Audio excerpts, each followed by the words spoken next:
ये केवल श्रावण के महीने में किया जाता है, इसके सिवा कहीं कोई महीने में नहीं कर सकते आप इसको। और नहीं तो बाद में कहोगे कि हमको हर महीने, तो उस महीने में कर लो। केवल श्रावण की दशमी, चाहे उजाले की कर लो चाहे अंधेरी की कर लो, एक ही बार करना है। श्रावण महीने की दशमी तिथि को शमी के पत्ते को चाहे 21 हो, 11 हो, 51 हो, उसको शहद में डुबोकर शंकर भगवान के शिवलिंग पर उसको श्रृंगार करो। केवल चढ़ाना नहीं है, जब शहद में डूब जाएगा तो वो चिपक जाएगा। शिव का श्रृंगार करो। क्या होगा इससे? तो लिंग पुराण कहती है, नर्मदा पुराण कहती है, शंकर का जब हम शमी के पत्ते को शहद में डुबोकर श्रृंगार करते हैं, शंकर कहते हैं इसने मेरा श्रावण महीने में श्रृंगार करा है, तो क्यों ना मैं भी इसका धन का श्रृंगार कर कर इसको कर से मुक्त कर दूं, तब कर्जा चुका, तब कर्जे। सारी दुनिया की ठोकर खा लो, सारी दुनिया के हाथ जोड़ लो, सारी दुनिया से निवेदन कर लो, और उसके बाद भी तुम्हारी दुख की घड़ी समाप्त नहीं हो, तब प्रयास करना। तुम्हारे घर में कोई गमला हो, कोई पौधा लगा हो, जो भी पौधा लगा, हम ये नहीं कहेंगे कि वो गुलाब का है कि गेंदा का है कि शमी का है कि बेलपत्री का है। जो पौधा तुम्हारे घर में लगा, जो पौधा, एक प्रयास करना।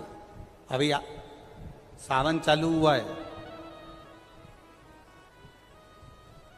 अगर तुम्हें लगता है कि मेरी दुख का समय समाप्त नहीं हो रहा, मेरी दुख की घड़ी समाप्त नहीं हो रही, तो घर में रहने वाले जितने लोग आस्था चैनल पर कथा सुन रहे हैं, जितने फेसबुक यूट्यूब पर कथा सुन रहे हैं, और जितने पुष्कर राज की इस पावन धरा पर बैठकर कथा सुन रहे हैं, उनसे निवेदन करेंगे, श्रावण 2 सावन अब की बार हैं, एक अधिक मास का भी पड़ेगा और एक श्रावण ये पड़ेगा।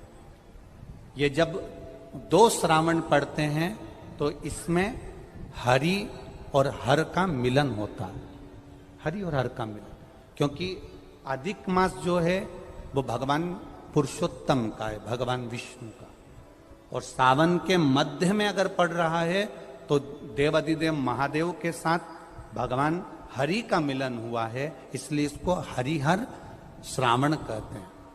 ये 2 महीने के श्रावण में अगर मान लो एक दिन आपका निकल भी गया, 2 दिन आपके छूट भी गए, कोई दिक्कत की बात नहीं। जो पेड़ तुम्हारे यहां लगा हो, जो पौधा तुम्हारे यहां लगा हो, जो वृक्ष तुम्हारे यहां लगा हो, जो क्यारा तुम्हारे यहां हो, कुंडी तुम्हारे यहां हो, उसी की मिट्टी को, उसी के पेड़ के नीचे, उसी पौधे के नीचे, उस मिट्टी को थोड़ा सा हाथ से उसको उठाकर एक लिंग की आकृति बना लें। उसमें जलाधारी बनाने की जरूरत नहीं, केवल लिंग की आकृति बनाकर उसी की पूजन वहीं कर कर, पानी चढ़ाकर 15 से 20 मिनट बाद अपना काम करने के बाद उसी को उसी मिट्टी में विसर्जन कर दें, अपनी कामना कर कर। देवाधिदेव महादेव 2 महीने के बाद क्या देगा ये वही जान सकता है। वो क्या प्रदान करेगा ये उसके ऊपर। देख लिया हमने, बहुत बहुत प्रयास कर कर देख लिया, सारी दुनिया का हमने प्रयोग कर कर देख लिया। इनसे भी पूछा, उन्होंने कहा वाशरूम इधर बना दो, वास्तु शास्त्री ने कहा ये बना दो, ज्योतिषाचार्य ने कहा ये बना दो, उन्होंने कहा ये बना दो, उन्होंने कहा वो बना दो। हमने दुनिया का काम कर कर देख लिया, हाथों की अंगूठियां बदल कर देख ली, नग आभूषण बदल कर देख लिए, सोने की दिशा बदल कर देख ली, सीढ़ियों की दिशा बदल कर देख ली। अब जब सारी दिशा बदल कर देख ली, सारा काम कर कर देख लिया, उसके बाद भी अगर हमारी ग्रह दशा नहीं सुधरे, हमने सबके शमी के वृक्ष के नीचे, बेलपत्री के वृक्ष के नीचे अगर भूल से भी बच्चा, बूढ़ा, कोई व्यक्ति एक पार्थिव शिवलिंग का निर्माण कर लेता है, भूलवश भी उस पे जल समर्पित कर देता है, भूलवश भी उसके भाव से पुष्प या शमी पत्र या बेलपत्र भी चढ़ा देता है, तो वो इस संसार में कहीं ना कहीं सुख भोगता ही है, उसके जीवन में दुख नहीं है। शमी पत्र की मूर्ता, शमी पत्र की मूर्ता, शमी का पत्र समर्पित की गई शमी का एक पत्ता, महादेव को अगर एक शमी का दिन समर्पित कर दिया जाता है तो जिंदगी में कभी वैभव और धन की कमी नहीं आती।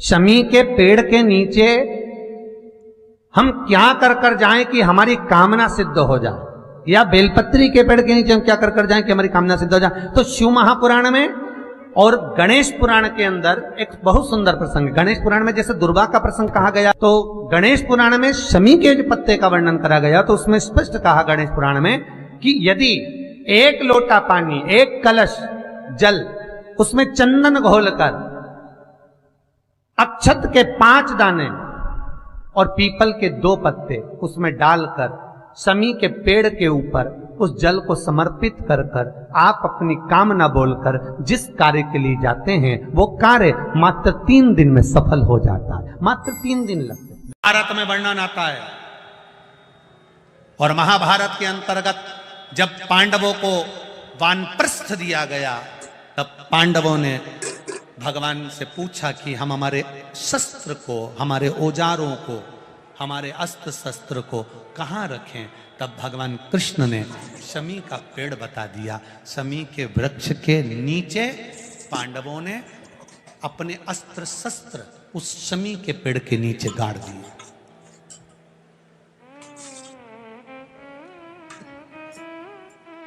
शमी के वृक्ष के नीचे अस्त्र शस्त्र को गाड़ा गया। जब वानप्रस्थ पूरा हो गया, पांडव वापिस आए, शमी के पेड़ के नीचे खोदा गया और खोदने के बाद अस्त्र शस्त्र निकाले गए और अस्त्र शस्त्र निकालकर, अस्त्र शस्त्र निकालने के बाद पुनः भगवान कृष्ण ने पांडवों को दिए। पांडवों ने उन अस्त्र शस्त्र की पूजन शमी के वृक्ष के नीचे करी, तो भगवान कृष्ण ने कह दिया, आज आपने पूजन करी है, लक्ष्मी का जो दिन होगा लोग अपने घरों में शस्त्र की पूजन करेंगे, शमी के पत्ती का स्मरण करेंगे, उसके घर में कभी संपदा की कमी नहीं होगी और वीरता का आनंद होगा। वो शमी पत्र थी शमी। और धौम्य ऋषि के पुत्र थे मंदार। मंदार आंकड़ा पुष्प। शमी औरव ऋषि की बेटी। जब बड़ी होती चली गई तो वो औरव ऋषि की बेटी शमी ने जीवन में कुछ किया ना किया, पर एक काम औरव ऋषि की बेटी शमी करती रही। पूजनीय गुरुजी महाराज के द्वारा बताए गए विधि विधान को सोमवार को अवश्य करें। सभी स्त्रियां इसी प्रकार करें तो आपके भी जीवन में सुख संपत्ति और समृद्धि का वास होगा। हर हर महादेव। आप लोग हमारे चैनल पर हमेशा वीडियो देखते हैं तो लाइक सब्सक्राइब ज़रूर करें और भगवान की कृपा आप पर बनी रहे। सही दिल से आपका स्वागत है।